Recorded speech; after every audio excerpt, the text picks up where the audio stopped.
Access granted.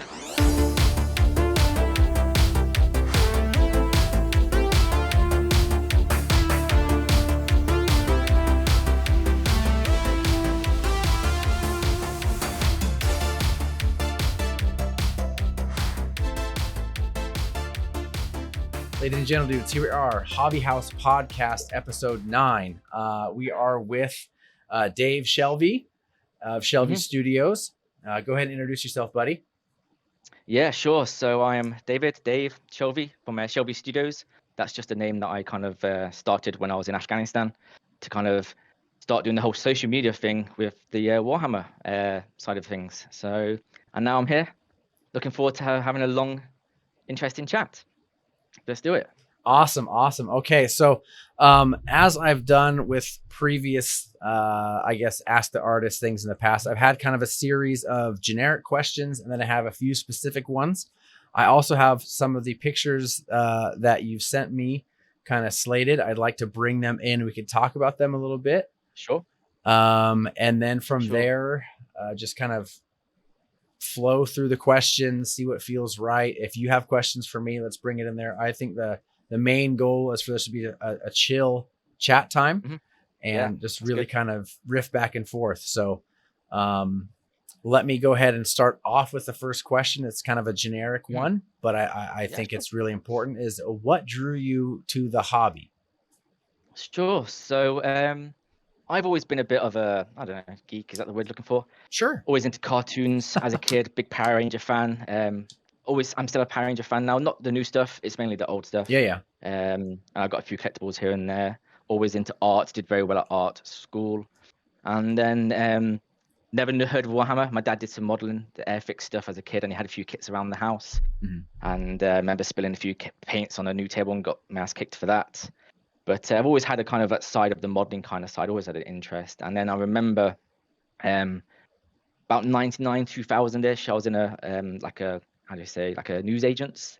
And I saw a magazine. I was like, Dad, can I have that kind of thing? And it turned out to be a Warhammer magazine, and it hooked me there from that moment on. You know, just the miniatures from the late 90s. It just inspired me, just kind of more the painting aspect, not the gaming aspect, but just that whole world kind of sucked me in. And so I've been doing it on and off, and it's one of the biggest ever regrets, kind of not following the hobby on from the start.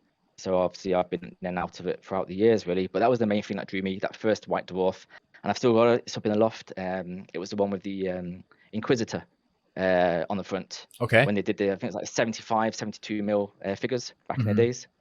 And then I've just been collecting them, and that's the only thing that really I've kind of been getting. I've always kept the White Dwarf magazines. I've always been getting White Dwarfs, and even in and out of the hobby, you know, and that's the only thing that kind of got me going. So How many White Dwarf would you say you have? How many of those? I've got at least over close to 400. Wow. Easy. Very impressive. Very impressive. I've got a lot, and I sometimes go on eBay. Marketplace has been fantastic to me to get some of the back issues. And I really would like to get the whole collection. You know, that'd be cool. Yeah. Subscribing now for a couple of years, and I think their new editions, the new Adept, you know, the way they're doing it now is very good. Yeah. They've made them like little books for a while, and that kind of turned me off. Yeah. So I'd literally for like 2 minutes and put it to the side, whereas now I'm a bit more engaged. Right. So definitely, they're doing good. They're doing good so far, and I'm lucky enough to kind of literally work next door, 5 minutes from the HQ, which is good and bad. Yeah. That's awesome. That's it. I'm very lucky. A good problem to have, you know what I mean? So yes, that's good. Yes. I generally wait for one to come out that's got Space Wolves or Orcs or whatever, and then I snag it, read it, get some inspiration, or just think, oh, that's cool, flip through it, put it in the cabinet. So awesome. I've got about 50 odd just behind me, but most of them are in the attic, and when I get a bit more bigger space, I'm hoping to have them all on like a shelf as a one. Like a display wall. What, the 70s? Yeah, it'd be cool. Yeah, nice. Yeah. Okay. So now I know that, and I've been commission painting for 3 years, and man, it is hard to keep up a schedule. It's hard to keep a routine. So right now, what's yours look like? How do you balance work and paint? Yeah, so this is something that's been bothering me for a little while now. And I'm not just saying that it has, because I got back into the hobby while I was in Afghanistan as a contractor, an IT contractor. And the job that I was doing, if the cameras weren't working, I had to go fix them. But if they were working, I had nothing to do. So I had a lot of time on my hand. Yeah. So that's why I got back into the hobby my second time round in Afghan. The first time I got addicted to gym, and that's another story. So I had, sometimes I was painting like 12-hour days, and I only had the fire warriors with me, just the bodies and the legs. And this was just before COVID hit. And so sometimes I was painting from like 6 o'clock in the morning until 11. Then I'd go for lunch, then paint from 2 o'clock till 6 o'clock at night. And then I do a few more hours before bed kind of thing. So I was kind of painting by days, not hours, if that made any sense. Yeah. So it took me like 10 days to get all of these fire warrior legs and arms done or whatever, these bits done. And now it's like taking me weeks because of I'm not painting as much. Right. And then COVID hit, and luckily, I found Amazon and got a few bits sent, and my dad, he sent off a load of stuff. So I was painting a lot. And then obviously Afghan happened back, in last year in August. It all kind of hit the fan. I came home and spent some time off from August till September, and painted quite a lot, like a couple of hours a day at least, sometimes 8 hours. And now that I'm back at work, back in Nottingham, I'm painting roughly about 2 to 3 hours a night. And actually, this is my first free weekend that I've had for quite a long time. So I'm hoping to get some of this commission done quite a bit this weekend, Saturday and Sunday. But right now I'm doing maybe 2 to 3 hours a night, which is a good and bad thing in a way, because I sometimes get home about 6 o'clock, 7 o'clock sometimes, spend some time with my partner, food, dinner, have a drink, whatever. I watch a bit of TV, and then I go upstairs, and I can't really afford to paint till 1 o'clock in the morning and then be up at 6. Right. So I'm trying to manage my time a little bit more. I want to get to the gym and, as well. And that's something that's in my head at the moment when it comes, I feel like I want to do more painting, which I'm doing pretty much every day, even if it's just half an hour. But I want to try and find a way where I can just spend that little bit, maybe get that extra 1 or 2 hours. I just don't want to come home, go straight upstairs. I've been with my partner a long time now, and I can't just, hi, and go upstairs. Exactly. I can't do that. I've got to watch a bit of TV, and you can't that sort sustain of thing, that. time. Yeah. Yeah. And now I've just taken on some commission work, and it's kind of taking a bit longer than I thought it was happening. Yeah. I've kind of finished some bits today. And the way I paint, I've got to try and I'm a very precise painter. I paint everything, even the bits that you can't see, and then put them together. Right. Whereas now I've kind of had to kind of maybe miss 1 or 2 stages out, put some bits together, and step up a little bit and try a different process. So yeah, but overall, I paint every single day, even if it's just for half an hour before bed. But it's mostly 2 to 3 hours a night, and then some at the weekends. Gotcha. So not too bad. At your space now, you don't have little kiddos running around, right? So like you don't have to worry about that. That was a question I was going to ask you, actually. Oh, okay. Okay. Not yet. I've been with Beck 12 years, no kids, but maybe soon. But it's always puzzled. It's not just you. It's my friend Chris as well. He has kids and whatnot. You have what, 3, 4 children? 4 kiddos. Yeah. You must be pretty shattered when you come to paint, or sometimes you just maybe can't be bothered to do it all. Yeah. It's got to be. It's fascinating. How do you do that? How do you find that time to, when you get away and go and paint and be in your own zone? Because I know that if I had children, I would definitely still need my own space, my own area to get away for a couple of hours. Yeah. Well, how do you do that? So first off, the biggest thing I had was I had a dedicated room. That was my hobby room, and then I got a lock on the door. Right. Ooh, that was huge. Like it. That was massive. And that key was only where the adults could reach it. The kids could never get it. That's a no-go. And if they came in there, it's, mommy or daddy had to be with them, and that's it. They don't touch anything, because 9 times out of 10, whatever was left out was not mine. It was a commission.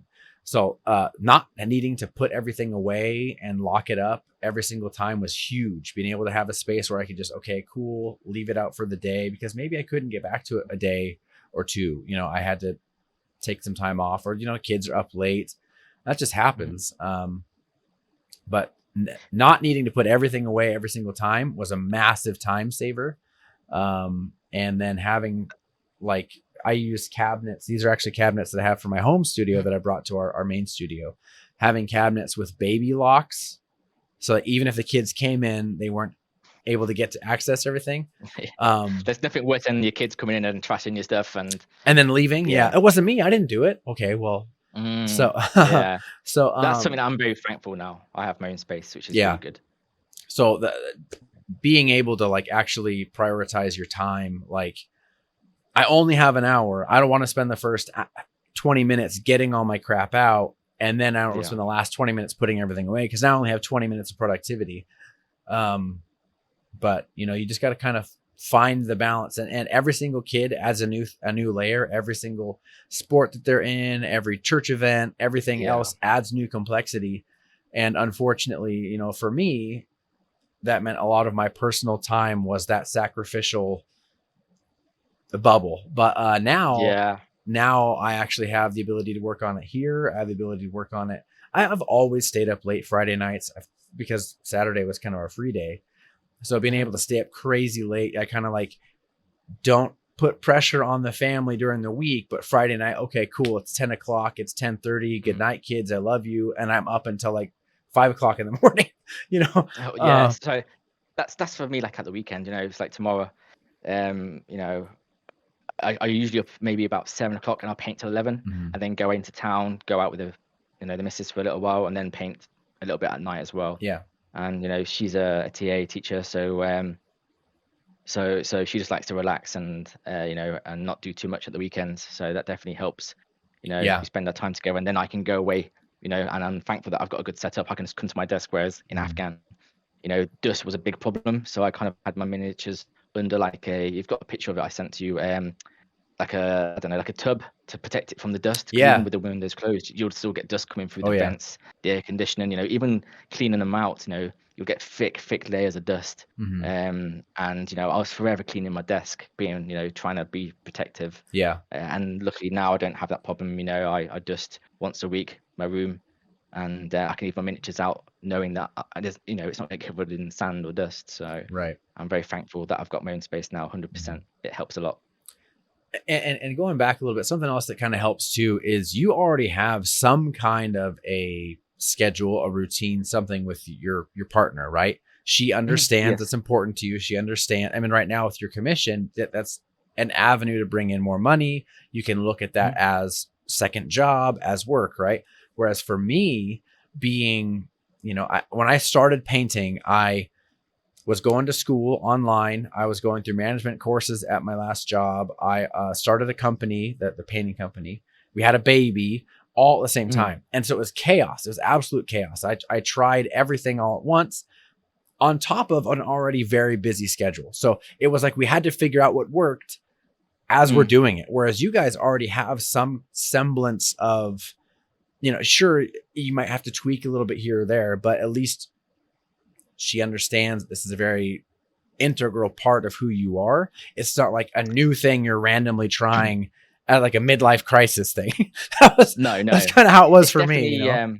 It's definitely something, you know, since I was with her in 2010, it's something I've always been in and out of, definitely. And I've actually have a question about this for you, and because I've had a couple of friends, 2 friends that have come to me and had this problem. Okay. And it's something that I actually had a very long time ago, about 2004, 5-ish.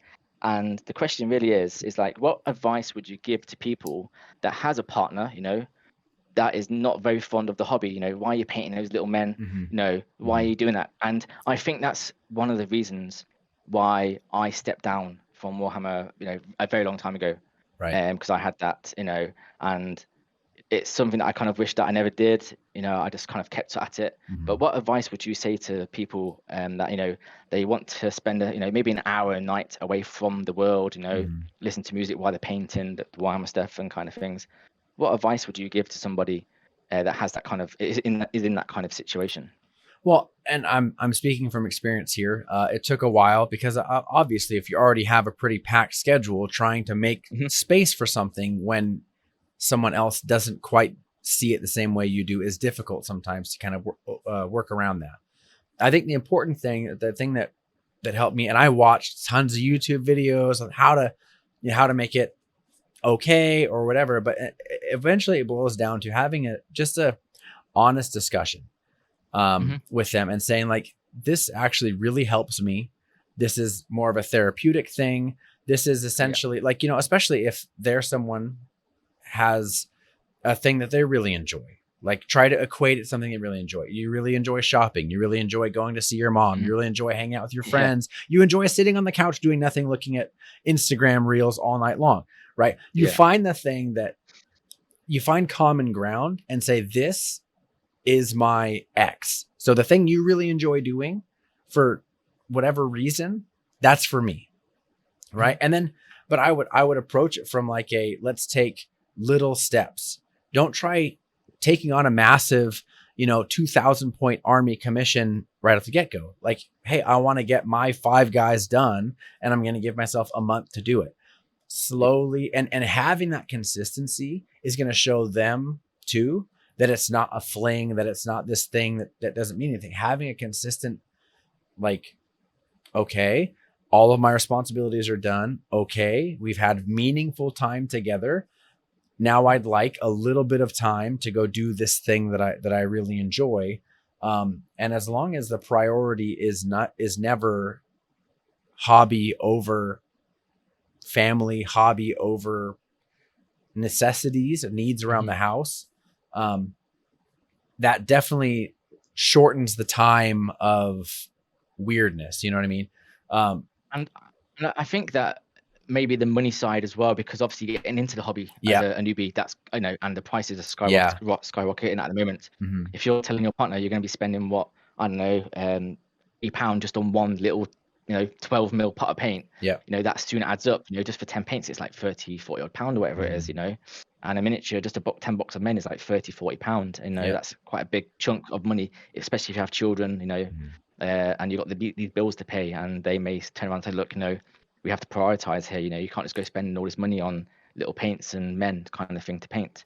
And that's definitely something that I, had to think about in the past. Luckily I'm pretty flexible now, and I've got a good setup, and I've got everything I need, so I don't have to go back and buy it. I've kind of built it up over time. Right. But that's definitely something that I think people getting into the hobby, when they're talking with their partner, have, especially when they want to start doing the Warhammer side of things, that's definitely a conversation that I looking at that I never had, but well, there's ways around that too. I mean, if you're just getting started, you don't necessarily need artist opus brushes or whatever. Let's snag some. Oh, I mean, America has this thing where you can't get sable imported now, so all of my favorite brushes you can't. Oh yeah, no, we've made a lot of really good decisions lately. Because my favorite brush for a long time was Rosemary and Co. I mean, it was it's very great brushes, very inexpensive, very awesome, especially when you get the packs. So you get some not garbage, but not super expensive brushes, especially while you're learning. Go to Marketplace, go to Craigslist, go to your local hobby store. Painter. You can even they were really good for me, I thought. And you can snag like models. I mean, there's really cheap models out there. There's always people looking to trade stuff or whatever. You don't need to go after and get like the brand new Horus, elevated model, which I really want. You don't need to get that starting off. You get some, no one likes ultramarines, right? So get a few of those, and then you throw those away when you're done, or give them to your kids or whatever. I won't mind the Gulliman. That's I've had my eyes on that for a little while now. He's pretty cool. Okay, Rowboat Girly Man's pretty cool. I'm not a Space Marine fan, right? But that is just for me, it's kind of like the aesthetics of it.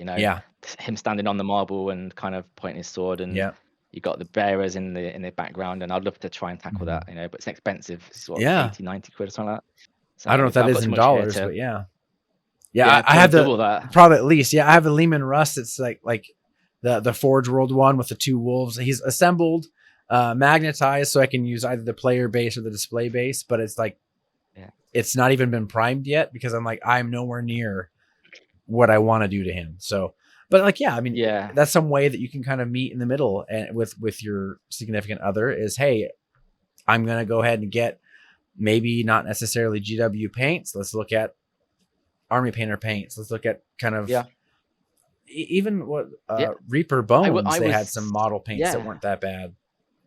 I was at Element Games in Manchester. This weekend just gone with Cool Paint, doing some painting tutorials and whatnot, and going through some stuff with them.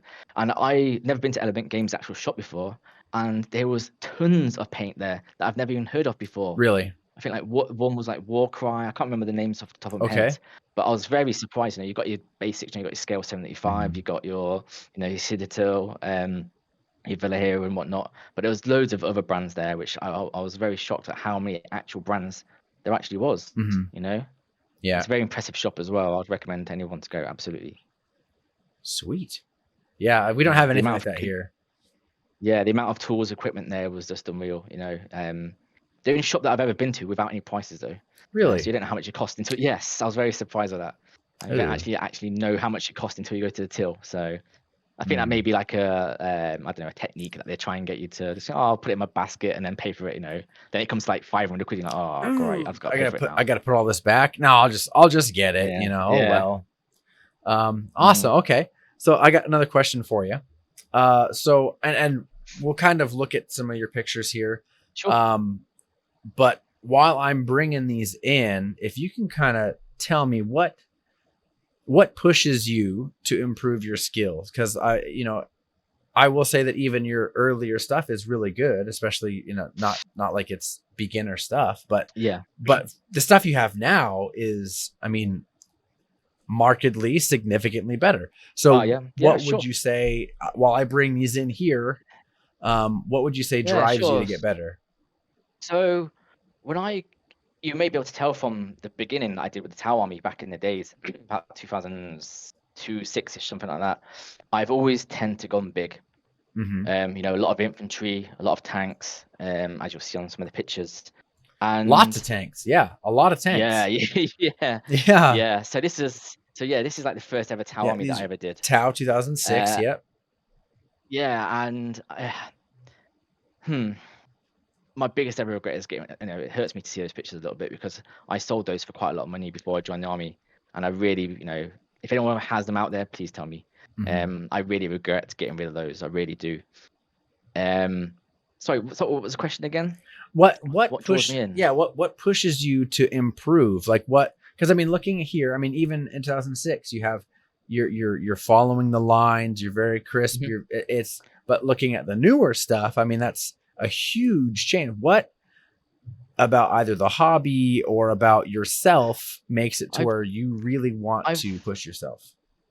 I've always wanted like a massive army that would be on display, like a heavy metal style army, but not just like a tank, a couple of men. Right. I want like 20 tanks, but not just 20 tanks. I want 20 hammerhead tanks, all with like pulse carbine,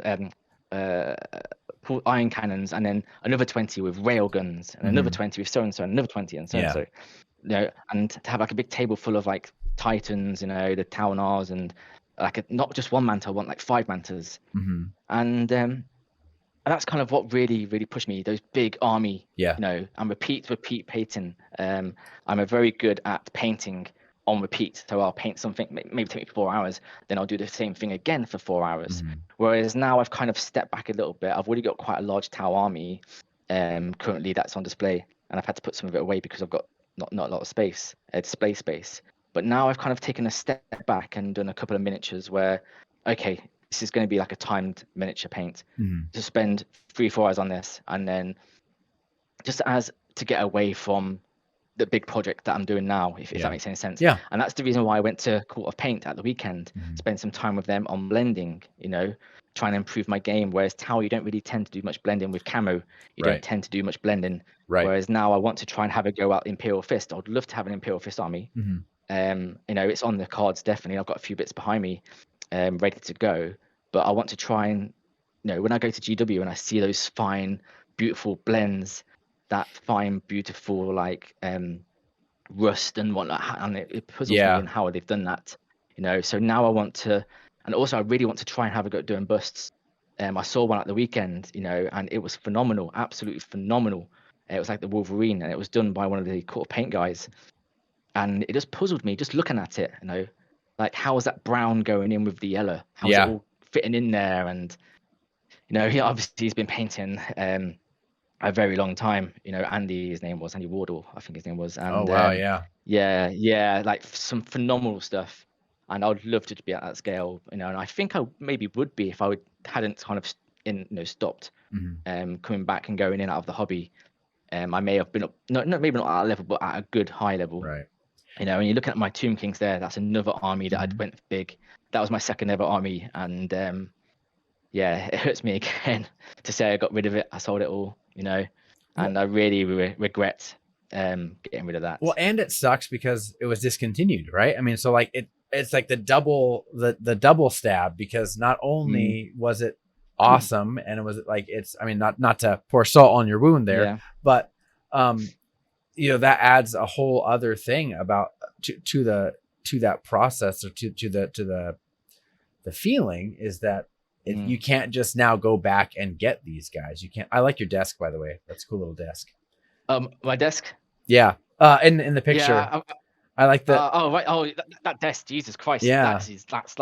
That's like years old. You know, when I lived with my parents. Look at surround sound. I know.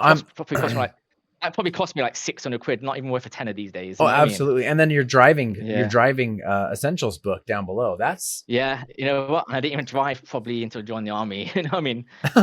Yeah, I was doing some crazy work, you know, and I didn't really do any driving until I joined the army. And funny enough, actually, to come back to Tomb Kings, I've got the Queen on my desk right now, and unfortunately, you know, without getting too into it, obviously we know about Golden Demon this year. It's at the GWHQ with only maybe, I don't know, 600 tickets sold, Yeah. and I was hoping to enter the Golden Demon with the actual Tomb King's Queen. Uh-huh. Kind of my friend Aldo from Ireland, he printed off me like a obelisk, and I was going to have like a with Torah model backdrop kind of plinth, Oh yeah. kind of her standing on the obelisk in the desert with a desert sunset pyramid type Mm-hmm. background. Yeah. But obviously I didn't get those tickets, and it is what it is. Hopefully next year, you know, and then obviously my Blood Angels army. I think this was maybe when I was in the military. I was in the military from what 2007 till 2013. Yeah. This says So this is kind of 2014. Yep. 14. Yeah. Look at your Yeah. So tanks. So many yeah, vehicles. unfortunately, you know, mobile phones went massive then. You know, I only had like a digital tiny camera, Wow. and I had a hard drive full of these photos, and it's, you know, it went on me, and then I had to find them all and try and get them all back and whatnot. Uh-huh. But the top picture there with the tanks there, that was taken in Lincoln Games Workshop store actually. And I don't know if you can bring up the photo, one of the tanks I was very impressed with, I was very happy and proud of, Uh-huh. was the Tech Marine tank. I don't know if you can bring that up now with In the back. the yeah. Yeah. I've The got some pictures of arm. it on its own somewhere. Yeah. Yeah, So Tech Marine one there on we the go. back. Yeah, so that was all freehand on the side, the Tech Marine icon, Oh, and that really? arm was actually, yes, and that was some of the first freehand I ever did. I think I did like a stencil of a circle and then kind of went on from there really. Okay. But that arm was actually I think it's like a Catachan Walker, if I remember rightly. But yeah, I remember getting quite a lot of praise for that. And then you got the Predators, and I really miss painting tanks. I've not got onto painting Tau tanks at the moment. But again, you know, I had the Pack 720 from Battle Foam, and it kind of made me happy when I kind of got them all out of those foam packs and had them all on my desk. And again, I don't know why I got rid of those. You know, again, it was all sold. And if I could only go back in time and retrieve that, again, if anybody's out there who has these, you know, feel free to get hold of me. I'll happily buy them back off you. I really kind of yeah, never mind. It is what it is. And I think I had like 19, or 15 rhinos on the go at once at some point. Yeah, and I remember when I was actually painting. Is it the Stormbird in the background there? I was actually painting that while I was in camp, actually at my desk. You know, yeah, I miss those. And I think I remember having a problem because they discontinued Blood Red, the paint, if you remember. Mm, okay. Um, they went on to they went on to the new range, and I Mephiston remember and everything. yes, I remember spending an absolute fortune on these pots of paint to prep those, an absolute fortune. And Wow. I didn't know, I wasn't very technical with the airbrush then. I think I had Mhm. the can't even remember what I was using, to be fair. I think it may have been the workshop with like a can of propellant kind of thing back in the days. Oh wow. Okay. Yeah, and I wasted obviously a ton of paint, whereas now you have your head a Harden Steinbach or whatever it is, and Yeah. a little drop of paint, a little tiny drop of paint goes a long way. Whereas back in the days, I was just throwing it all in, kind of thing, you know. Mm-hmm. And yeah, That arm is yeah, really cool. And that freehand logo down below is really, really cool. Yeah, that was, like I said, some of the first freehand I ever did, and yeah, it's making me happy just look at them, to be fair. And that's one thing I love about Warhammer. I go to the museum quite a lot. Like I said, I work next to it, and just observing. That's why I don't tend to watch too much TV, because for me, you don't have anything at the end of it like a video game. I don't play too many video games either, because after it's finished, what do you have? whereas with the miniatures, yeah, with the miniatures, you paint something, you work on a project, and you can also learn. You can listen to a podcast on war, whatever your subject is, Yeah. And I tend to go through phases. Like I'm going through an Elvis phase at the moment, Elvis Presley. There you go. I love watching all the Elvis documentaries, Yeah. and while I'm painting, But at the end of it, you've got something to show for it, like Yeah. my Titan behind me, Yeah. I can't wait to get the other two done, so they'll all three of them look together. Yeah. And that's one thing I like to just kind of observe, think, wow, you know what? I spent 12 hours, whatever Titan, 3 months painting that thing, and now I've got something to show for it. Whereas a video game, you get to the end of level, I don't know, 10,000, whatever, and then what? You kind of, because I've been there, I've completed the game, and then what? I just kind of think, okay, what happens now? So yeah. Well, I mean, at least with this, you have something tangible, or even a commission. You have the experience, you have the money, which is helpful, and then you have the knowledge that came with it, and then even documentaries and stuff, right? You've learned something, you've achieved something you didn't have before. Whereas a game, I mean, that's fun, exciting, but it's not really, doesn't really translate to like usable stuff, right? Like, so what if you've achieved all of the unlocked all the achievements, right? What does that do for you as a person? Have you learned more? Like right now, we're all about ancient technology. That's what our family, we love watching documentaries about ancient technology. Like it's the top 10 of Egyptian things, was pretty cool, and then Roman stuff as well. So I mean, at the end of that, we're all learning things. We have new things we get to like appreciate because of this Egyptian contraption, or this thing by Archimedes that grabbed ships and pulled them out of the water and then dropped them and broke them. That was so cool. Like I had no clue. I could talk to you for hours on that sort of stuff. Yeah. It's like flat Earth. It's crazy. Yeah. I try not to get too sucked into it all, but I find it fascinating why they think it. Why do they think that? And yeah. Just being it's able to sit there and just being able to sit there and like hear someone else's opinion, hear what they're using as data. Oh, I never thought of it like that. You know what I mean? Like I'm listening to a Bigfoot podcast right now, just because it's like Sasquatch. Yeah, like Americans call it. It's Sasquatch. Yeah. So it's just like, I'm not going to sit here and say I believe everything about X, Y, or Z, but at the same time, I also know that I don't know a lot about stuff.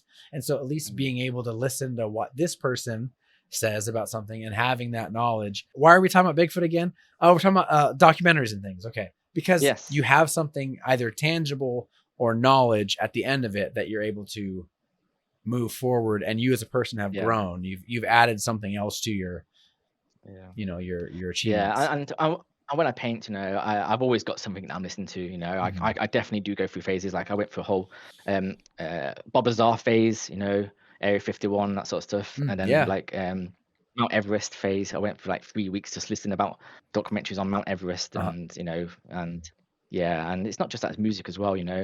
When my partner goes away and whatnot, I can put my surround sound on, blare it out. I've got no next door neighbors at the moment, which is good, so it goes up an extra 2 or 3 few notches. Nice. 100%. Blaring out a bit death metal, and you'd laugh about my music genre, Jesus. But it's just one of those hobbies that I've fell back in love with, absolutely, and it takes me away from the world, and like I said, you've got something to show for it at the end. Instead of completing level 100 on a video game, you've got something there physical that you can, and one thing I would say as well, getting back into the hobby, I have been in contact, or have been contacted by a lot of friends that I was at school with, and also yourself. You contacted me a year or so ago, and I've had so many people ask me, how have I done this? And I'm always chatting with somebody now, every single day, pretty much, asking about commission. They're asking me, would you do this? Would you do that? And definitely when it's come to my school friends that I was friends with back at school, we didn't speak for what, you go, life happens, girlfriends, partners, jobs, whatever, for about 15 odd years. I speak with Chris all the time now, and we go out to GW, and we went to the Court of Paint together, and I think that's a good thing, reconnecting with old friends. Absolutely. Yeah, it's such an awesome community, and you know, it's been amazing having you in the hobby house. It's been awesome being your friend on Instagram for a while. Like, and that's something that's so cool is because by being able to dive a little bit deeper, like this episode, or even just chatting with somebody, you know, you realize that people always start somewhere. They've all made mistakes. They've all bitten off more than they can chew. They've all had issues where they felt like, sorry, they should be a little more courageous, you know, and that's something that really helped me, was seeing people that I look up to, like, oh, they struggled there. Okay, well then let's try to get, and that's what started the whole Ask the Artist thing, like 2 years ago, was getting people to see different sides of creators. And that's, you know, especially why I really want to have people like yourself and others on these podcasts, because it gives an opportunity for people to see, like, this person who has this incredible skill. And I'll bring up the towel that I'm kind of referencing. Oh man, it's like way on the other screen. Here we go. That's fine. You have this incredible skill, but you're a person, you know, you have questions, you have growth points, you have struggles, you have all these things. And it's so cool to be able to connect on a more personal level, and not just that's a name on Instagram, or that's a YouTube video or whatever. And going online, Instagram, you know, I've never been a big social media person. You know, I don't have Twitter, I don't have Snapchat, because I just don't, you know, it's just too much. But I did join Instagram because obviously you can see more of these artists, and some of the work you see these people do is just absolutely incredible. You know, one of my favorite artists at the moment is the Whiskey and Wizard. I think he's from DC actually. Okay. He paints like a lot of the older style metal ones. Some phenomenal work, absolutely phenomenal work. And when he fascinates because his photo style is, you know, you've got that blue background and the photos pop out. And I've asked him a few times, you know, how he does it and whatnot. So I'm trying to learn from him a little bit, you know. And then another painter of mine is Izzy Sanchez from Canada. He does a lot of towel work, absolutely phenomenal, you know, his work. And I've never understood how fast he can paint some of these miniatures. I know he does a lot of commission work, but you know, how not just him as well, but is it Red Eagle? And he does a lot of commission work. Yeah, How Bobby do you Clark. paint that much? Yeah, how you know, I've seen some of his work. Like, how do you paint that fast? Yeah, you know, I don't get it. I don't understand it. You know, even with an airbrush, and you know, well, some I know of these painters are absolutely phenomenal. Red Eagle is a full-time studio. I do know that Yes, after having spoken with him. But I mean, again, years of experience.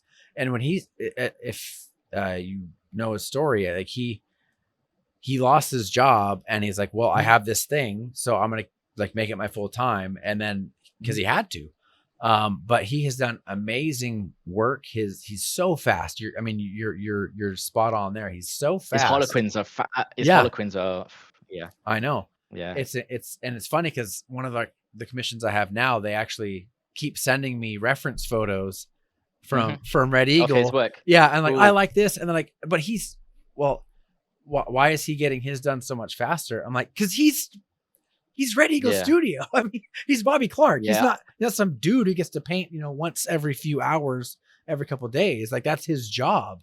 And you know, and he probably charges a little bit more. But and that's kind of why I'm thankful at the Yeah. moment. You know, the commission I'm currently doing, it's not I need them like 2 weeks time. Right. You know, it's like take your time, Dave. Yeah. You know, I'll be your first guy.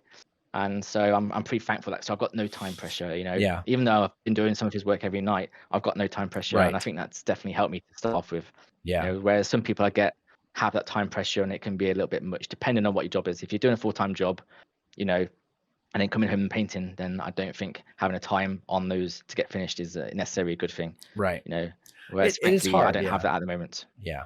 Well, that's my I call him my sugar daddy. My Space Wolves guy. He started off with just a few kill team guys, and then it went from that to, he's like, okay, I think I was so nervous.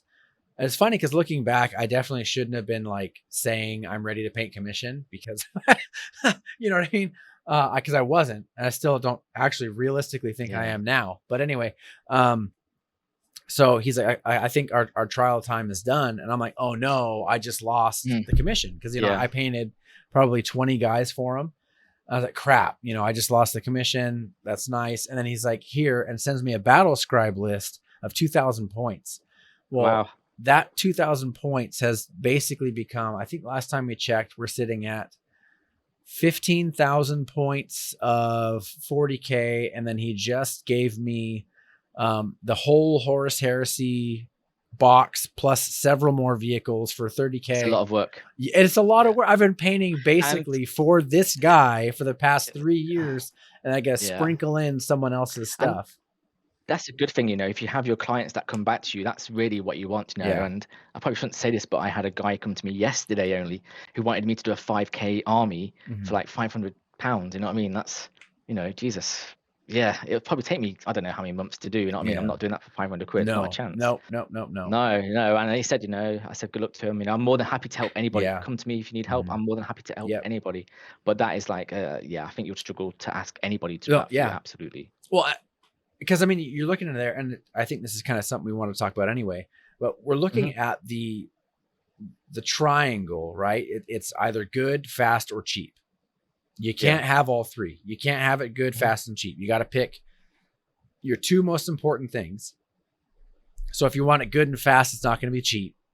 If you want it fast and cheap, it's not going to be good. And if you want it, you know, like that's the whole thing. It's you can't have all three. So you have to understand. Go ahead.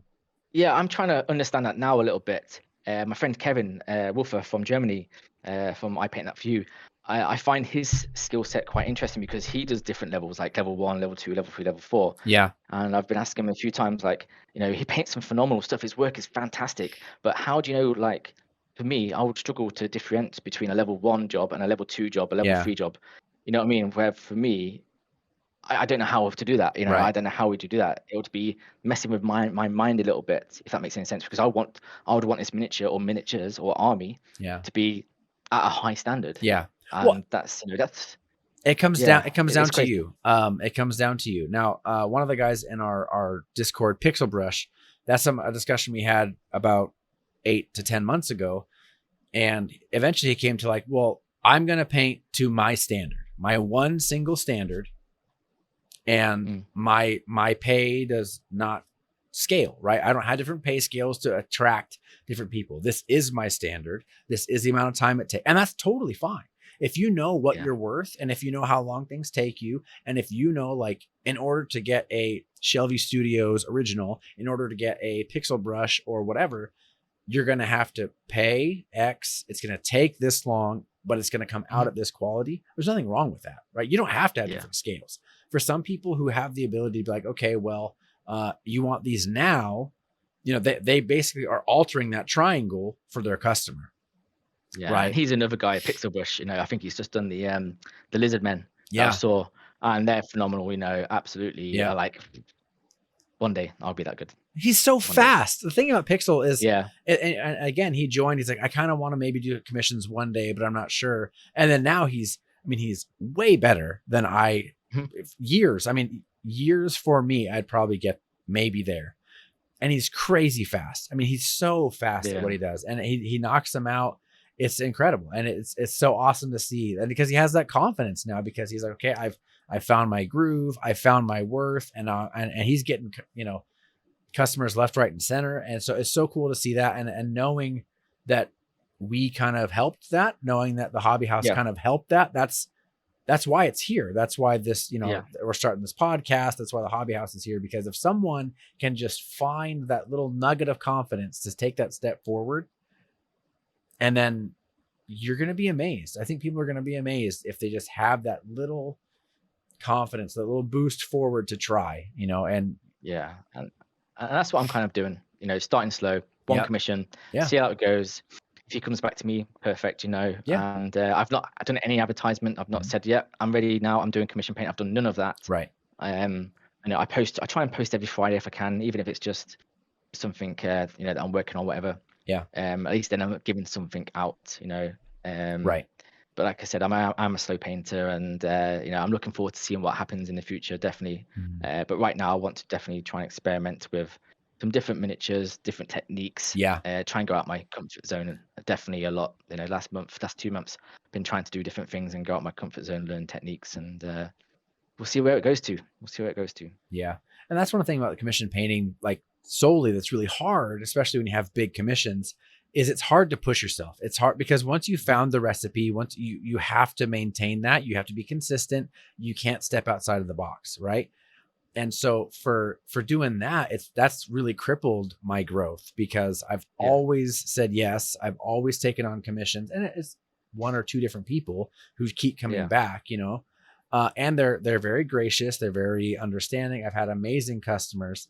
But it's like, I feel guilty trying new things. I feel guilty trying to, you know, build a mini painting pop-up brand, trying new things, because if I have this big commission sitting on the desk, if they were to go see that video knowing that their commission wasn't being worked on while that video, like, and they might not care. They might understand that's all part of the thing. But for me, I feel guilty. So it's, you know, that's kind of a big crippling factor, is that because I've taken on such big commissions, I haven't been able to test out oils.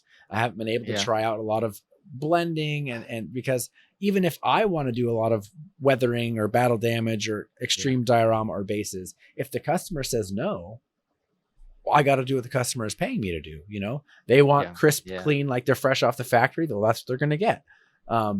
And I think that's why I took this commission, because the guy that I'm dealing with now, he wanted kind of what I've done, so I'm familiar with it. Whereas if he came to me and said, "Can you do this and that?" I'll be like, "Oh, okay, I can do it. Maybe a little test model quickly for you." And so that's probably why I'm doing this commission, because I am comfortable with doing it. So I know that I can give him something that he's going to be really proud of, you know. Right. Whereas if it was like Space Wolves, you know, if he came to me and said, "Can you do Space Wolves?" I'll be like, okay. Yeah. But I need to take that step up, I think, for the next commission or whatever it is I get asked to do. Yeah. We'll see what happens. Yeah. It's all little steps, you know. It's, hey, I've done that now. Okay, there's something over here. I'll try that a little bit. Okay. And don't, I would say, don't take something if you're not comfortable. If you know it's so far out of your comfort zone that you're going to like be hesitant to even work on it. Like, I take on things because I'm excited to work on them. I took on one commission that once they arrived, I wasn't super excited about it because it was a whole different experiment. And I was like, And so for me, it sat there for a long time. And then I was like, I just got to, you know, it's like pulling teeth. I just got to get over with. I got to get in there, knock it out, say sorry to everyone, like, hold on, guys, I got to get this one out of the way and then get it done. And so, because it was all metal, I've never worked with metal before. And that was that was really hard for me because, you know, I'm used to being able to have my process. So it was actually for Ral Partha. It was a bunch of, and like an idiot, instead of picking one, I said, I actually like these two. So you just pick whichever one you like. And they sent me both. So it was, rat men riding giant snakes. It was one. And the other one were orcs and goblins in chariots being pulled by wolves, was the second one. But they were, oh wow. Okay. And actually the cool thing is, after I got done and I sent the models to them, they sent me brand new models of the same exact ones as a thank you. So I have, but they're still in their packaging. I haven't messed with them. I'm like, I'm not ready to touch that yet. You don't want to look in my cupboards. You know, I've got some pretty expensive, you know, I've got like 5 Tiger Shocks behind me, you know, that I've not even started yet. And you can soon build up these massive piles of shame. And that's something I'm trying not to do, you know. I don't want to just keep getting stuff. But every now and again, if there's a miniature that I kind of like, then I'll tend to get it. But I have cupboards of shame. At the back of my I have like cupboards like 3 through 6 are shame. It's opportunity. Paint for me. It's opportunity. It's they're cupboards of opportunity. And paint as well. I seem to have a lot of paint, you know, not enough really, but never enough. I am looking at getting some new racks made. I've got a friend at work who's doing them. Nice. And try and put some more into some little space as possible, if that makes sense. Because most of my drawers are full with paint. And just trying to get a bit of more accessibility with a different bit of a range kind of thing going. But I bought some like nail polish holders, very expensive. I realistically just putting a 1x2 on the wall and then like a little bit of a furring strip on the end would have done way better, which I think once we get a little more situated, that'll probably be better for me anyway. But I don't know. And then even now I'm running out of space. No, I actually have some nail polish holders now. They weren't that expensive, like $12 your price. Oh, But I seem to, even though I've got quite a wide desk, I've got about what, about 120 or no, about 60 centimeters okay. space on my desk, wideness, and they still take up quite a bit of space. So Yeah. I'm hoping to kind of get them rid and put them on the wall somehow. Yeah. But when I get around to it, I'll get that sorted, and then it'll give me a bit more space because I want to have like a little photographer type area Yeah. on the side of my desk because I've got quite a bit of a space to the right of me right now where it's just kind of bits and bobs that I'm working on. Mm-hmm. And I want to kind of have them in front of me. So maybe take away my paints, put them on the wall somehow. Then I've got that extra space there to have like a little permanent or camera kind of area set up. So that's definitely something that I want to get sorted. But it's just getting around to it really. Yeah. Yeah, absolutely. All right. I got one more. Actually, I got a couple more. So moving not very smoothly ahead. I want to talk about your current Tau. They are unbelievable. I mean, thank you. The thing that drew me to them, and number one, and so it was actually the Tau army or the Tau kill team that it was the Ral Partha because of the metal, and it was the Tau because I had no clue how tiny they were. That I was just like, oh my word, what have I done? What have I taken on? Thankfully, just a kill team. It wasn't anything more than that. But then when I saw your Tau, it's actually okay, and I'm gonna kind of blame you a little bit. When I saw your Tau, I thought, wow, they seem easy because how can you be that consistent? And then they showed up, and my word, they are tiny. They are so small, and and the highlighting. I'm again, if you look at that picture, it's kind of they were kind of my work in progress pictures that you've got there, and I ended up changing the base because I preferred tufts to static grass. So I ended up redoing the bases, taking them all off and whatnot. But I've had so many people come to me asking, "What's the paint scheme? How did you do the camo?" I made a stencil myself. Okay. And I think when I first started, so I do things the hard way. I really do. And I was airbrushing the base color on Tau Walker, and then I would paint over it with a brush to kind of get that smooth look. Yeah. Panel line. Then I'll do my panel lines in with Agrex, and then I would tidy up, go in again with Tau Walker, which would take maybe 3 hours for each miniature. Yeah. For those 70 Tau Firewires that I've done behind me, they've probably taken me 8 to 12 hours each. Yeah. I can probably get that down now because I did 5 Firewires for my Taunar to go on the base, and that took me maybe 3 hours each roughly. But I definitely did practice a lot before I went out to Afghan. I bought like a box of Firewires for Christmas while I was at home relaxing kind of thing, and just did a couple of test models. I've still got my one of the HQ models behind me, that was the first one I did, and I didn't paint for like 5 years.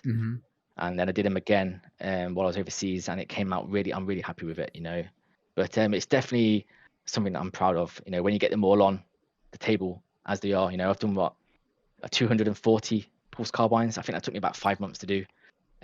Literally repeat. I did it in quarantine in a little room while I was in Afghan as well.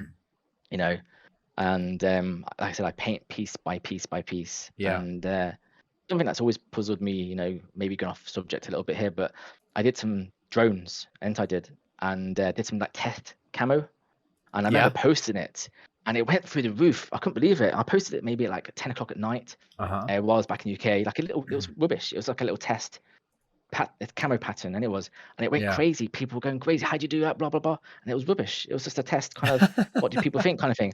It must have got like 2,000 or 3,000 likes. Wow. And then it puzzles me because you see people that post these phenomenal models, and they get like a couple of likes, you know what I mean? But I know obviously it's social media, it's all a bit of a games and look. That kind of puzzled me a bit. But I always tend to do a test model. I always have done. I didn't really do a test model with the Taunar, but well, it was definitely a learning progress, and I think I can speed up now with the next two that I'll do. Definitely, I can maybe make better use of the airbrush a little bit more. But with the camo on that, I airbrushed it, and then I kind of went back over it with a brush to kind of fine detail it, and make the layers a lot smoother, so it all looks as one. Yeah, it is gorgeous. I'm not very good at taking photos.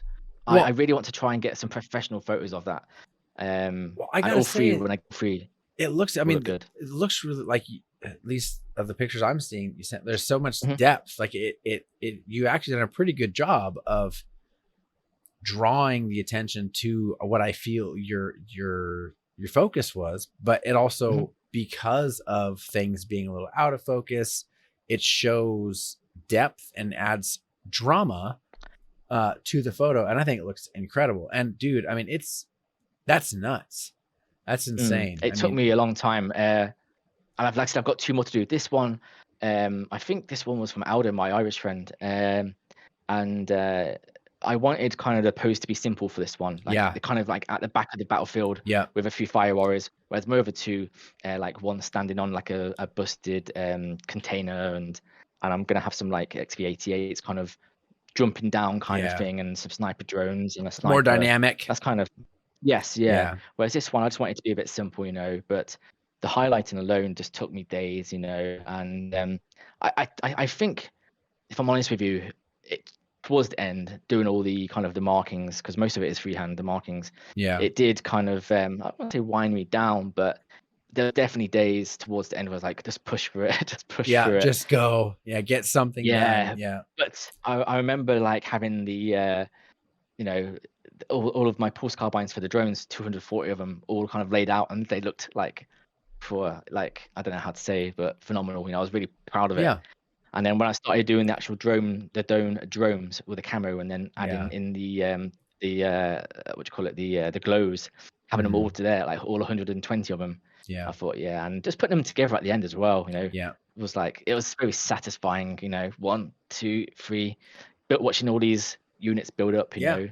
and I've got massive plans for my tower army. I really have. I want loads of mantas, but I don't want like a I'm hopefully getting a manta next year as well. Oh wow. I don't want like a quick airbrush. I don't like this. Right. I'm not a massive fan of this quick airbrush scheme. Mhm. I want like a full-on heavy metal style, Yeah. you know, manta. Well, That's kind of the goal. the stuff you have here, especially I mean, you from top to bottom, I mean, even your Mm. bases, each base looks like its own individual. That's the attention to detail that you bring, and that I think really Mhm. sets you apart. And I think that's why these things, I mean, they should be on every single hobby roundup every weekend for Games Workshop, because they are just the cleanliness and the look of them is White Dwarf. That's You exactly know what. what? Thank you. I've not actually, I've not actually showed it to any GW people. Even it's more the travel taking it apart is. Yeah. I need to get a decent case for it, and that's kind of Mhm. that is a plan. I want to have one and take it in and just get whether it's good, negative, whatever, Mhm. just for them to see it really. And I do keep planning because I didn't realize you can actually send photos into the email address for White Dwarf, and Well, just I was link thinking them. of maybe Honestly, yeah, if you just link them like at Warhammer community. I think Warhammer community or hashtag yeah. painting Warhammer, those are the two that they look at. I mean, Hmm. I've had a couple of my things on their hobby roundup thing, which I felt is kind of funny because again, I'm nowhere near this. And so if you have even just your bigger picture of the zoom in of the face, and you have Mm. that blur of the like that, gorgeous, dude. I love it. So I will, I appreciate it. Thank you. if you post these things up there, I will be spamming Warhammer like GW like no one's business. Because Yeah, I've been offered a lot of money for it, and I bet, and I bet, I've said no. I've yeah, said no. Yeah, definitely, yeah. man, that's Because incredible. I couldn't I really can't get rid of my stuff anymore. I'm afraid I Right. can't. It's one of my biggest regrets, as I've said a few times. Mhm. That's a lot of hard blood, sweat, and tears have gone into that, and I've got 2 more to do as well. Well, it's an investment. Um, It's yeah. an investment of yourself. It's not Mhm. just a commission where you're just painting it for money. Like that is in your mind when you sat down and you designed everything, and you like that was.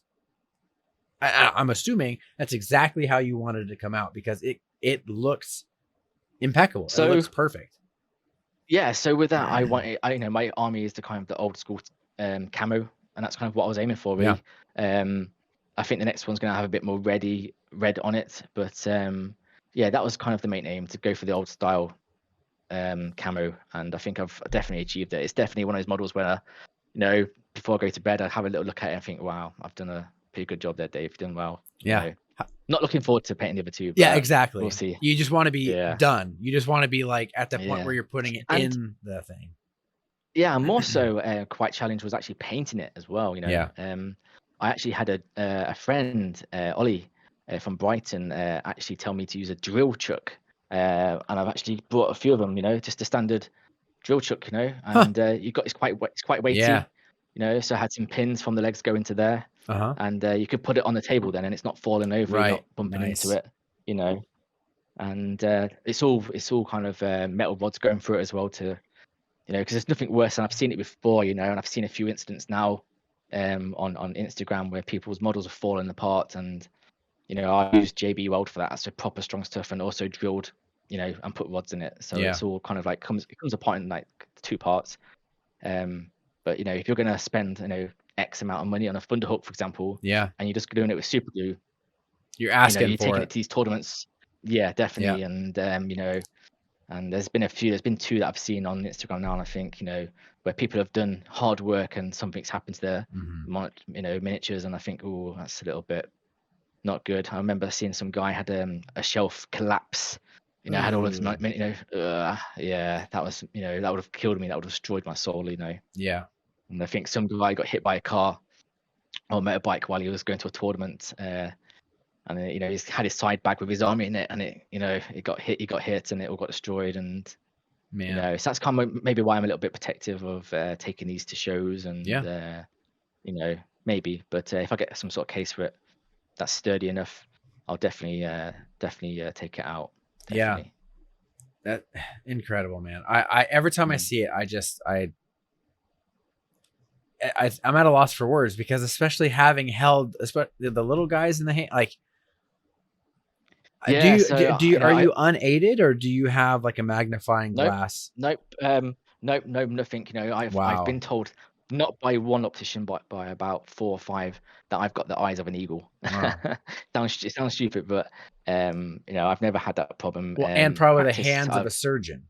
Do you have eyes of an eagle and hands of a surgeon? And that right there. definitely not necessarily the hands, but definitely the eyesight. I've always had really good eyesight. Yeah. But I painted like 5 or 6 as a practice before I actually did my 70 behind me. Uh-huh. And I've got 10 just here on the go for my commission, and just doing all the fine line highlights is definitely tenuous. It Yeah. definitely is. Oh yeah. I think it took me an hour to just highlight.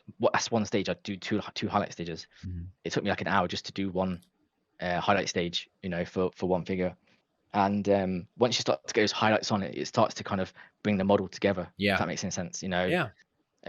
So when you're slapping paint on to begin with, you're thinking, oh, that's what I found hard with my HQ models, my Tau HQ. You're slapping all this paint on, and you're not really seeing much progress. But then towards the end, when you're adding in those extra highlights, you can see the model or figure come into life. Right. And that's kind of the stage where oh, I'm really happy with it. Then I want to get this finished. It's looking good. Right. Whereas I've struggled with that a little bit in the past, where you're thinking, oh no, and I'm just getting on with it. Just keep going, Dave. Just keep going, and Yeah. it comes up, and it's something really, really good. Yeah. Yeah. So do you batch paint? So like, or do you do one, like, so for, let's say I know you're gonna be in your highlighting phase. Everyone's Yep. like, so do you do single model phase or batch paint phase? Like, what I mean is batch paint. Okay. Definitely batch paint. Yeah. So for example, with you may be able to bring a picture up of my gun drones. I did all the Paul Carbines first, all 240 of them, Mhm. and then I did the tops. And with the Firewires now, for example, just here, this is some of the commission. That's how I kind of paint. Mhm. All kind of batch paint. And for me, something I've always struggled with, I like to get into the bits that you can't see, because Yeah. in my head, if I feel like I've missed something, it will kind of haunt me a little bit. Yeah. And I'm definitely a batch painter. I'll paint a lot of something to begin with. Yeah. I want to do a load of battle suits. I don't want to just do 3 battle suits. Right. I want to do an X amount of battle suits. Like I keep talking about the hammerheads. I can't wait to start on the hammerheads. I don't want one hammerhead. I want a ton of hammerheads. And Right. I'll do all of those as I wanna. Right. So that's probably why I'm doing these 3 Titans, just to get them out of the way, and then I can move Mhm. on to other things. Even though it's going to take me a long time, they'll look amazing. Then I can get that Yeah. certification, looking at them, and then kind of go on. But also, I want to have a massive, massive army Right. that looks really nice, to display mainly. But also, like with the Titans, for example, I don't want them to have a plain base. I want to have like a little diorama. Right. Even with the hammerheads, I don't want to all of them. Not all of them will have a diorama, but someone will have some sort of, I don't know, men or Right. bits and pieces. I want them each have their own little character, shall we say, little taste of something. So, but I don't know. It's just something that I've always done. I kind of always painted a lot of something. So I'll paint all of these bits to start off with, and then I'll move on to the next. And what excites me the most is putting all those bits together at the end to make that one product. So I think it's a mindset as well. A lot of people probably couldn't do, 240 odd pulse carbines as runner. They'll go crazy, lose their mind. Yeah. No, that's very meticulous. I remember the first time I sat down and I had, it was 120 Primaris between your Phobos, your intercessors, 120 Primaris. And I was like, okay, first thing I had to do all the bases. I want to do all the bases first. I have my set. Okay, I have all my cork out. I get all to that phase and I spray it and I get all the next phase. And so when I saw all 120 bases done, okay, good. And then putting the snow around the outside and dry brushing. Okay, done. And now I work on the models. Okay. And then I popping them off and gluing them on the finished bases. I do the bases first because I could do so many of them and I could just put on a Audible or something like that. And then just go to town and be done. And then the last thing I want to do after having finally finished the model is like, now I got to make a base, because then my base is going to suck. If I put in the effort at the beginning, like my base is going to look a lot better than if I wait till the end and I just kind of slap something together. Yeah. Well, for me, like with how all the bases were done at the end, and I think for me, that's the kind of final push. You bring in that model together then with the base. So you've got to spend as much time on the base as you has the model to make it look good, depending on what it is. If it's just the firewires, then you don't have to go too crazy. A bit of tuft, dry brush in here and there. But definitely with the Tau, I didn't really want to just leave it like a blank kind of canvas. That's why I had the firewires kind of running through the legs into advance into battle kind of thing. So it's like I'm trying to put together now a Starship Troopers diorama, but I'm struggling to find materials. I was lucky enough to bump into Duncan Rhodes just down the road actually in Newark, and we got chatting and whatnot, and he actually sent me some Starship Trooper models from 2005, a franchise that I've always been fascinated with. The film was I must have watched it for when it came out in 97 every day for a year. And the music as well, the score really, it's a really fantastic score. And I've always wanted to have like a little diorama, even when I was a kid getting into the hobby, and it never tuitioned. But then chatting with Duncan Rose, just by an off chance, really, he mentioned the Starship Trooper bits and pieces. He sent me them, and I've actually got one just here. There you go. And so cool. That's so cool. They're all bits and pieces. I've just thought they're quite hard to put together. But really? I've got tons Are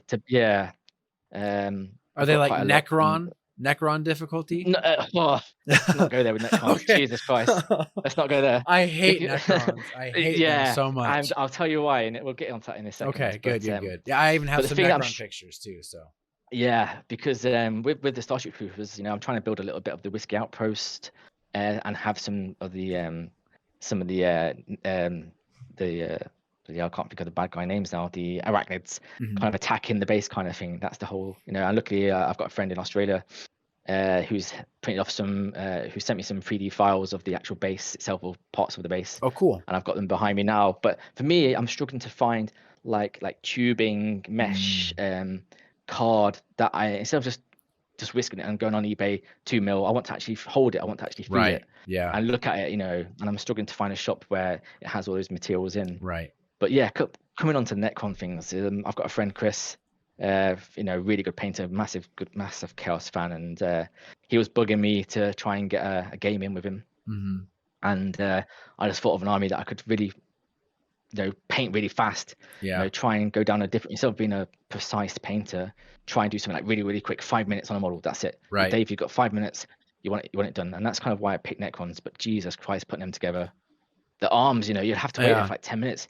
Because there's no holding points. No, I scored it. There's no holding points, is there? No, you stand, you score it with your knife a little bit, then you score the socket, and it still falls, because the next part that goes on there's a little bit heavier.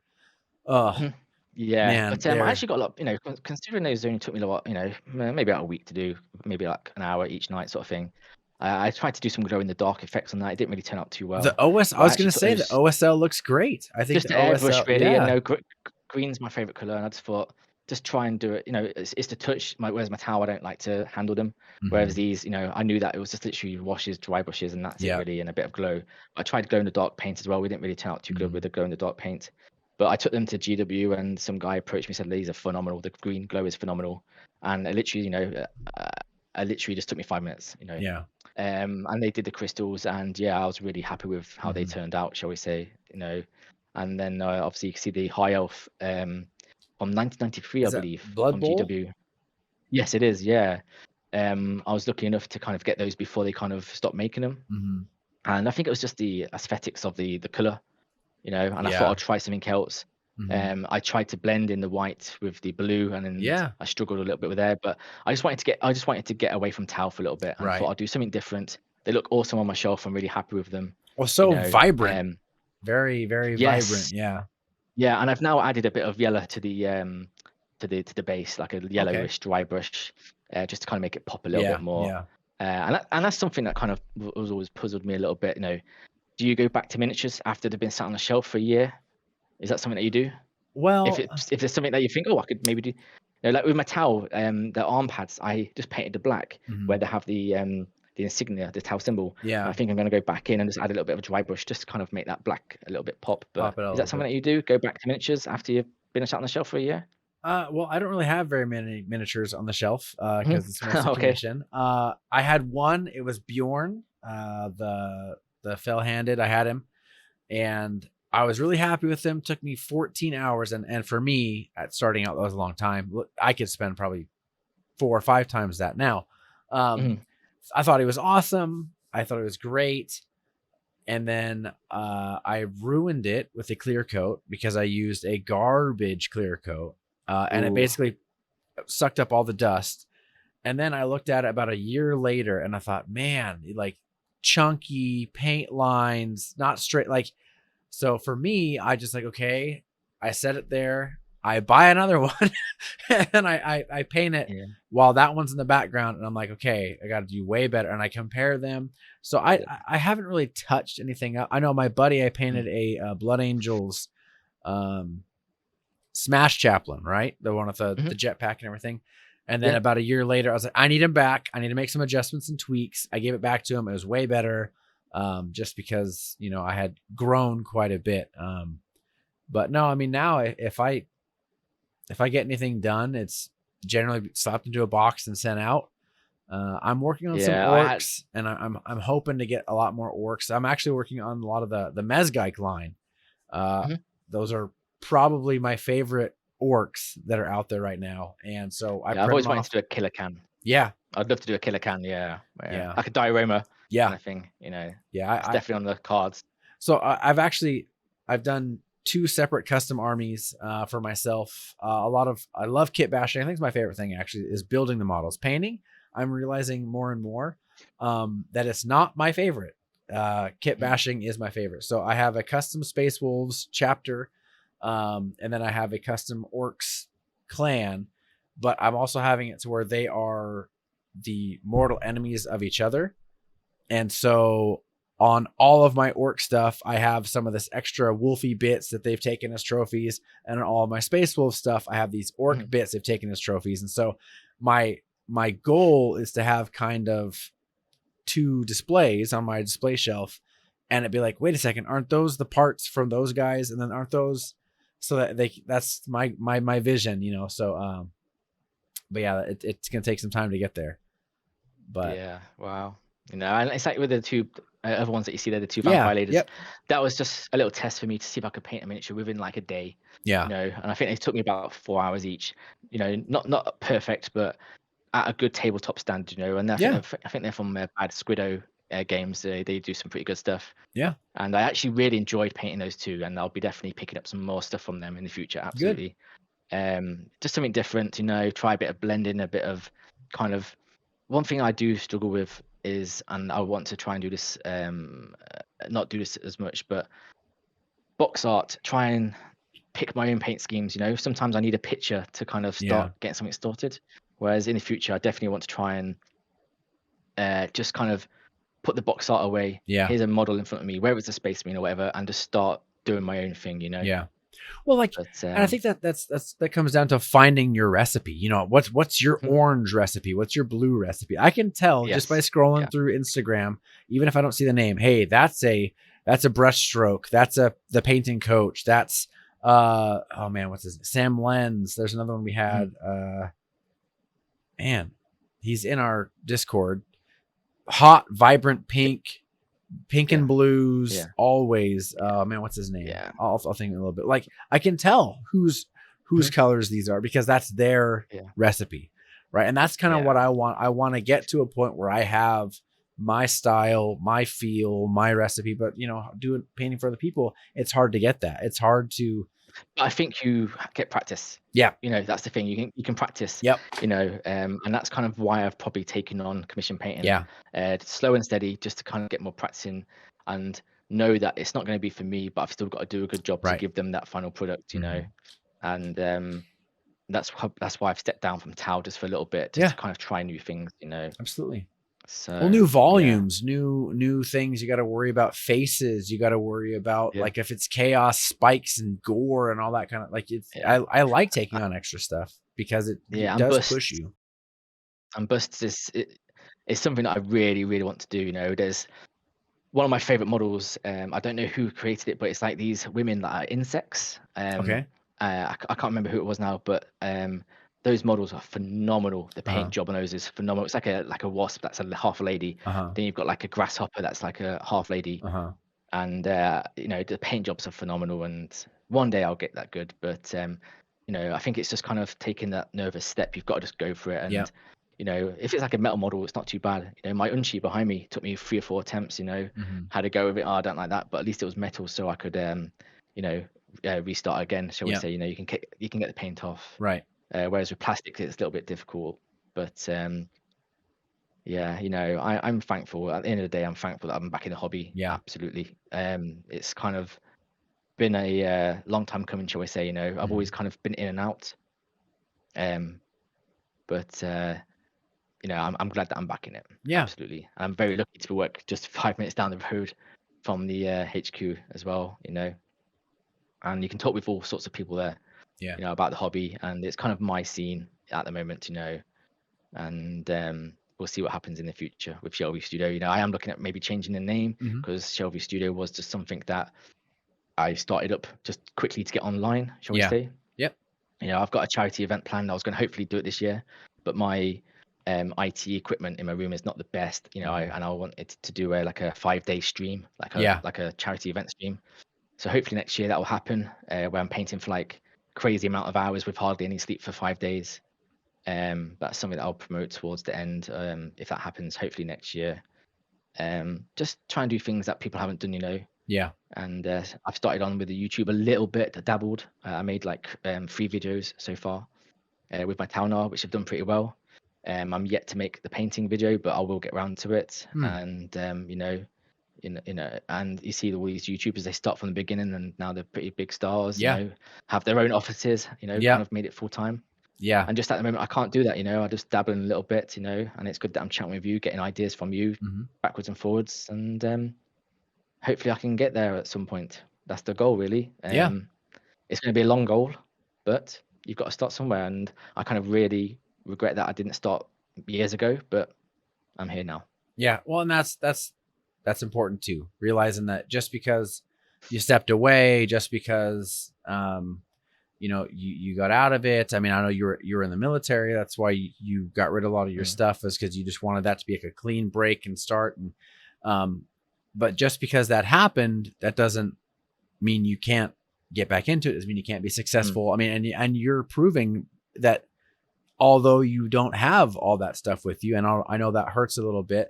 Like, look at the success you've seen because of that drive. Like, would you be as driven now had you just stayed in? Ooh, yeah. That's a question you got to ask yourself. Would you be as driven if you didn't have that burden, that sting, that little bit of regret?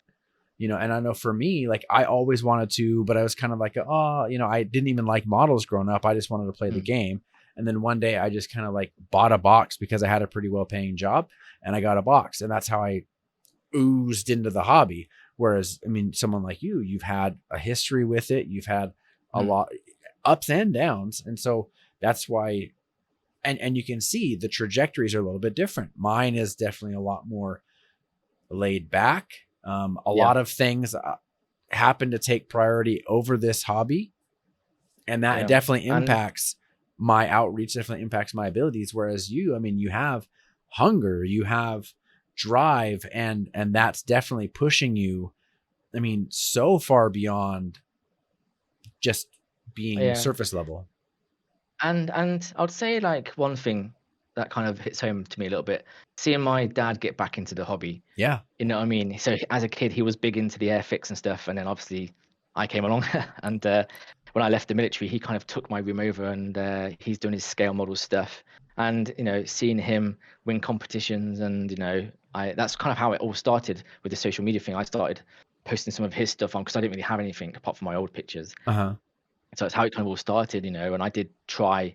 I spent a fortune on I think it was like an F-14 Tomcat 142 scale, and didn't finish it, sold it, wasted all that money.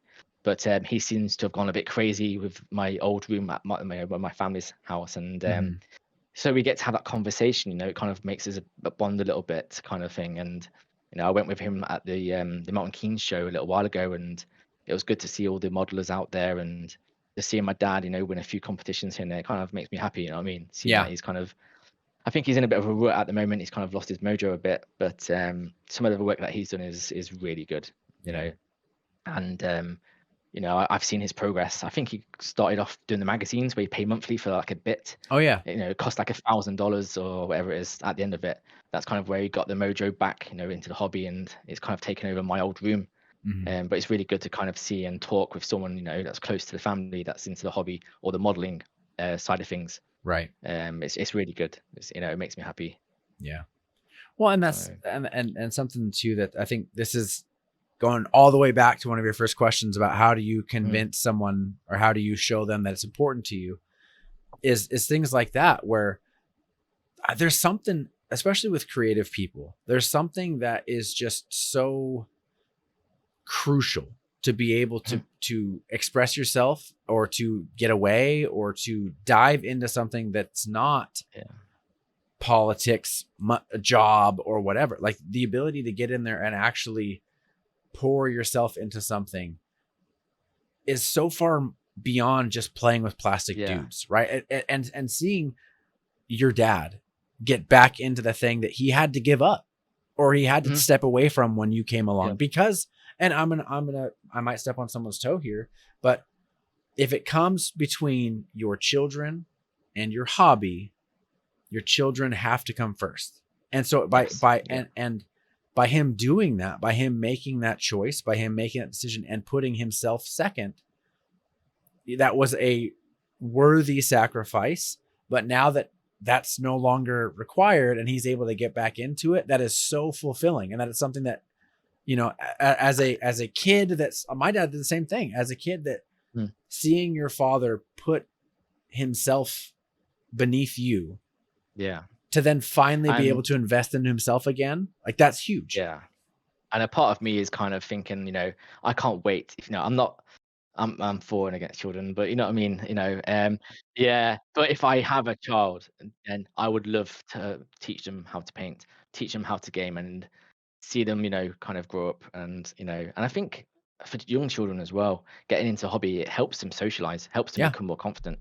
I've seen that in some of the GW shops in the past and whatnot, and I see it at the HQ when I go there. These young kids, who sit at home and play video games. Whereas with Warhammer, at least you're interacting, you're getting to be comfortable, and that's definitely something I will definitely absolutely look forward to. If I have a child, teach them the game, and that kind of thing. Yeah. Well, and it's just, it's an opportunity to bond with them. I have 4 kiddos, and every time I get a box, I let them, obviously I take out the ones that I really want, but I let them from the spare bits or whatever, or from like Loot Studios, I download a model, and they get to watch it print out, and then they get to paint it with daddy, and we all and we're all together, and then we play like a little D&D game, or just a little game of Kill Team. And my kids are using all kinds of models for Kill Team. It's like they got a Space Marine here, they got like a werewolf over here, they got a guy on a motorcycle. Well, who cares? But they're learning. It's fun, it's fun. They're because learning, we're having fun. And my daughter, she'll spend 30, 45 minutes painting a model. My son spends 3 minutes and he's done, but it's, he's happy with it. So it's just so cool seeing their personality and their characters that they're putting into their hobby too. So yeah, definitely, man. No, it's great. It's great. It really is. Yeah. Yeah. It is awesome. Well, did you have anything? We kind of hit everything else here. Yeah, we have. There is one question I want to ask you. Okay. Which kind of fascinates me at the moment. So just go. It's on the YouTube area. So you see all these, painters, hobbyists, Miniac, Ninjon, who's doing some Ninjons. He's really my favorite at that moment. Okay. Putting out some really good stuff. Yeah. But you see, there's a lot of people now coming to the YouTube world in regards to Warhammer stuff. Yeah. And we did touch on this a little bit a while ago when we talked. But where do you think the YouTube area is going with, the people that are putting out Warhammer stuff? Because there's only so many painting tutorials that I want to watch. I don't want to watch every single painting, paint pot review. This right. I don't know. Yeah. Cedar Tools better than Vallejo, or I'm just thinking like how many painting tutorials can they make until people start going, oh, okay, it's just the same old. And I have noticed that between some of the YouTubers are kind of having a little dig out here, there, and there. But it's just something that fascinates me really. And to make Ninjon and Miniac, they're making money from it now, and it's their life, work wise, which is fantastic. I'd love to have the hobby as my, full-time job. But how far can they realistically go before people start to go, okay, I'm a little bit bored, not bored, but it's not really an interest of mine anymore because it's kind of the same. Well, I think so what's your take on that? Yeah, my opinion. I think it's been actually really cool to see how a lot of people, they follow a very similar formula, right? In that they do start with, here's what I painted, here's how I painted it, let's review some paint, and they progress, right? So as their style is beginning to show itself in their work, they begin to find their niche. They begin to find their little bit of the YouTube community. Like, I love Miniac. I like his no nonsense approach to the way he does reviews. I like how he's very clear and he's transparent about a lot of things. And some people don't like that. I like Ninjon and that he's got this crazy sense of humor. Like his painting like Games Workshop. Yeah, no, his content is incredible. His digital badge. Yeah, his and some guy just put this paint for me on the street. He's so like his sense of humor, his timing, but the quality of his work and the fact that he's won awards and he actually has that behind that. So he's got his own brand. And then Squidmar, he's all about trying things out and then working with the community the way he does, trying Fiverr, so that they've each found their own little niche. Like 52 Miniatures. I love him because of his style. Yeah. I mean, it's all color shifted. It's all slow motion. It's all like, that's his style. Because I think that, go ahead. I think that some of them also have drawn me in a little bit. Like, I've never really been too much into the lore. Right. However, Wes Hammer, I have to give him a shout. He's done a fantastic job. He explains kind of each faction, not over 2 minutes or 3 minutes, but it's more like an hour and a half. And that's kind of really drawn me in. His voice, his way of explaining these factions in the 40K, 30K, is really fascinating. Yeah. So, it's not, he's really has drawn me into the faction. So I'm kind of learning while I'm painting as well. You know? Well, Baldermort, I'm not sure if you listened to his stuff, but I love his voice. I love his narration and everything. Incredible. But they're each finding their own niche. They're each finding their own little bit of what makes them unique, and they're connecting with people that connect with them. Right. And then they're kind of growing together. So it's not that I don't realistically see Miniac doing all kinds of mainly painting tutorials anymore. He's dabbling into gaming. He's dabbling into modeling his own things. He has found his niche, and someone who's really successful has found their people And then they're no longer investing in Miniac, the painting tutorial guy. They're no longer investing in Ninjon, the goofy X, Y, or Z. It's they love Miniac, they love Mezgeik, they love ShelveyStudios. You know, they love you because of who you are and how they can connect with you, a creator. And so that basically whatever you decide to do, whether it's like, I only want to do kit bashing, I don't want to paint anymore, I'm only going to have like Jam's mini mods, like his all about kit bashing, and he paints every now and then, or Pete the Wargamer, all about kit bashing. But they've found their corner, they found their people, and as a tribe they're growing together, right? So I think there's never going to be a cap, because it's so a lot more out there. They can go anywhere they want, you know, and they've all done extremely well. And you know, it's definitely a lot of hard work, you know, and it's definitely a subject that I want to take further, definitely. And you know, and I wish everyone the best luck, really, who starts to, you know, yourself, you've done pretty well, you know, you're building something, and you know, I'm looking forward to see where it goes in the future, you know. Me too. I mean, who knows? I mean, now that we have a little more time and a little more efforts going into it, it's going to be pretty cool to see where it goes. That's fantastic. But you know, and we'll do whatever we can to help you out and anyone else that's part of the hobby house. So, you know, I'm more open than a book. You know, if you want to come to me, anyone that wants to come to me, just PM me, and I'm happy to help, give them advice, do what I can. Really, I can talk to anybody. Really, I can talk and waffle on about anything. But when it comes to the Warhammer side, I'm open. You know, come to me, ask what you like, and I'll do whatever I can to help you. So I really appreciate you, you know, asking me to come on, and have a chat. You know, I've not waffled on too much. Nope, we've been good. No, I've enjoyed it and I appreciate it. Thank you. Awesome. Thank you very much. Well, to the Hobby House people, this has been Dave Shelvey from ShelveyStudios, and thank you so much for coming on, buddy. That's okay. I very much appreciate it, and all the best. Thank you.